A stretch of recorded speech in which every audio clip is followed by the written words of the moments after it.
Era odată doi prieteni adevărați, care erau nedespărțiți. El era Rico, iar ea Mimi. Era atât de frumușică când îi scotea limba lui Rico. Lui Mimi plăceau florile și muzica. De aceea, în fiecare zi, Rico îi oferea flori și cânta la chitară. Dar Mimi nu se lăsa mai pe jos și se punea la pândă pentru a obține ceva de mâncare, împărțind întotdeauna cu Rico. Într-o zi, Mimi și Rico s-au săturat de agitația din orașul în care trăiau, deoarece nu se puteau juca în liniște și de aceea s-au gândit că ar trebui să plece din oraș. S-au urcat în avion și au plecat spre junglă, cu gândul că va fi mai bine pentru amândoi. Rico se simțea stăpânul lumii deasupra cerului și își amintea aventura colegului său Azorel, care era pilot de avion.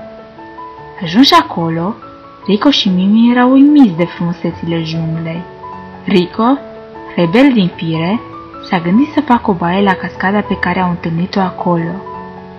Mimi era mai fricoasă din fire și nu s-a avântat în apă deoarece nu știa să înoate. La un moment dat, Mimi a observat că se apropie de Rico un crocodil, care îi dădea târcoale cu intenția de a-l ataca. Mimi, panicată, încearcă să se gândească ce să facă ca să-și ajute prietenul și într-un final a strigat după ajutor.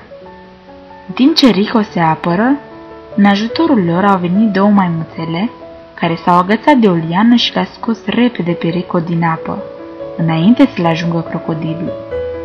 Mimi, fericită că prietenul său a scăpat de afăr, s-a întors către crocodil și a spus: "Na, n-ai reușit nimic, răule. De ce vrei să faci rău prietenului meu, că nu ți-a făcut nimic?" De mulțumire, Mimi și Rico le-au oferit maimuțelelor o poză cu ei de când erau mai micuți.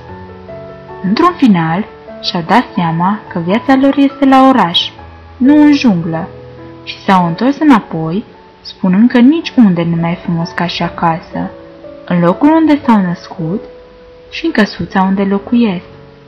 După trecerea anilor, când au devenit bătrânei, Rico și Mimi au rămas la fel, nedespărțiți și tot la fel de buni prieteni.